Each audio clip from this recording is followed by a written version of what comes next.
번째 경기 맨시티 대 맨유 분석 시작해보겠습니다. 맨시티는 노팅엄을 잡고 연패를 벗어났다. 그러나 팰리스 원정 무승부에 이어 챔스에서 유벤투스에 패하며 다시 주춤하고 있다.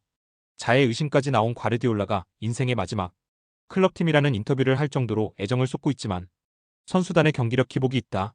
그래도 더비 라이벌인 맨유에 비해 휴식일이 길었기에 홀란드와 데브라이너, 후벤 디아스 등이 좋은 몸 상태로 나설 수 있다. 맨유는 금요일 체코 원정에서 터진 회른의 후반 연속골로 풀젠을 잡고 승리했다. 마이누와 에릭센 등이 휴식을 취했고 가르나초와 우가르테 등도 짧은 시간만 소화한 경기였는데 로테이션을 가동하며 승리했기에 이 경기에 정상 전력을 가동할 수 있다. 페르난데스와 마이누가 중원을 지키며 경기에 임할 것이다. 맨시티의 승리를 본다. 맨유는 최근 리그에서 연속 멀티실점을 하는 등 수비가 불안하다. 요로와 대 리우트 등이 최종 수비로 나설 텐데 홀란드와 사비우, 도쿠를 앞세울 맨시티의 맹공에 무너질 수 있다. 데브라이너와 베르나르도, 실바의 공격 가담도 원활한 맨시티가 더비 경기를 승리할 것이다. 두 번째 경기 도르트문트 대 호펜하임 분석 시작해보겠습니다. 도르트문트는 최근 리그에서 두 경기 연속 승리가 없다. 그러나 리그 선두인 미넨 상대로 나선 데어클라시코에서 패하지 않았고 난적 글라드바흐 원정에서도 승점을 따냈다. 팀 내 부상자가 많은 상황이지만 은메차와 막시밀리안 바이어를 비롯해 선발로 나서는 선수들이 부상자 공백을 확실하게 메우고 있다. 언제든 기회를 골로 연결할 기라시의 존재감도 무시하기 어렵다. 호펜하임은 최근 분위기가 좋지 않다.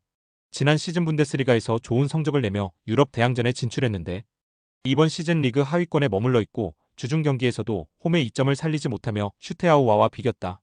때문에 강적 상대로 나서는 원정에서 승점을 따내며 분위기 전환이 필요하다. 도르트문트의 승리를 본다. 호펜하임은 라이프치히를 잡는 등 홈에서는 어느 정도 성적을 내고 있지만 원정에서 연속 무득점에 그치며 고전 중이다. 경기력이 올라온 데다 기라시와 바이노키튼이 경기 내내 위력적인 문전 침투로 기회를 노릴 도르트문트 상대로 고전이 예상된다. 도르트문트가 승리하고 상위권을 더 추격할 것이다. 세 번째 경기 코모 1907 대 AS 로마 분석 시작해보겠습니다. 코모는 지난 라운드 원정 경기에서 베네치아 상대로 경기의 주도권을 확실하게 잡았지만 승점 3점 추가에 실패했다. 선발 스트라이커로 나선 안드레아 벨로티의 골이 나왔고 야닉과 다쿠나 등 중앙 미드필더들이 안정적인 볼 소유로 분위기를 내주지 않았기에 아쉬웠던 결과다. 때문에 홈 경기에서 로마 상대로 분위기를 바꿔야 한다. 상대가 주중 경기 이후 2일의 휴식만 취했기에 공격적인 운영이 예상된다. 로마는 레체를 완파하고 연패를 벗어났다. 도브비크가 부상차 결장한 경기였는데 셀레메이커스와 코네 등이 골을 터뜨렸다. 그리고 주중 유로파 홈 경기에서는 브라가를 완파했기에 부진한 분위기를 확실하게 벗어났다. 도브비크도 부상에서 돌아온 풀 전력이고 디발라와 셀레메이커스, 엘 샤라위 등이 공격 작업을 잘하고 있다. 로마의 승리를 본다. 펠레그리니와 크리스탄테 등이 부상을 안고 있긴 하지만 콰디오 코네와 피실리가 충분히 공백을 메우고 있다. 또 압두라미드와 셀릭을 비롯해 돌파가 좋은 측면 자원들이 위협적인 침투로 기회를 만들기에 수비가 불안한 코모를 공략할 수 있다. 로마가 리그 연승에 성공할 것이다. 네 번째 경기 비아레알 대 레알 베티스 분석 시작해보겠습니다. 비아레알은 지난 라운드에서 빌바오에 패하며 리그 4위 자리를 내줬다. 지로나와 알라베스 등을 상대로 승점 추가를 잘하며 무패를 기록 중이었는데 상승세의 빌바오에 고전했다. 그래도 비슷한 전력의 팀들이 유럽 대항전 일정으로 체력적 문제가 있는 것과 달리 리그에만 전념하기에 로테이션이 원활하다. 스페인 국대 아요세 페레스가 공격진을 이끌고 있고 파레오와 코메사나의 중원 경기력도 안정적이다. 베티스는 금요일 새벽 원정 경기에서 터진 파캄부의 골로 승리하고 컨퍼런스 리그 순위 경쟁에 뛰어들었다. 기대에 못 미치는 부진한 성적이 이어지는 이번 시즌이었는데 반등의 신호탄을 쏘아 올렸다. 거기에 알티미라와 사발리, 곤살레스 등을 제외한 로테이션이었고 비토르 호케가 10분도 뛰지 않았기에 이 경기에 전력을 다할 수 있다. 비아레알의 승리를 본다. 베티스는 요렌테와 나탄 등 쉽게 무너지지 않을 수비 라인을 보유했다. 바르샤 상대로 지난 라운드에서 승점을 따내기도 했었다. 그러나 최근 원정에서 연속 멀티 실점을 하는 등 원정 경기력 기복이 있다. 주중 해외 원정으로 지쳐있을 베티스 상대로 공격의 기여를 올릴 수 있고 페레스와 헤라르드 모레노가 문전압 기회를 해결할 비아레알이 승리할 것이다. 다섯 번째 경기 레알 소시에다드 대 라스팔마스 분석 시작해보겠습니다. 소시에다드는 리그 연승에 성공하며 선두권을 추격 중이다.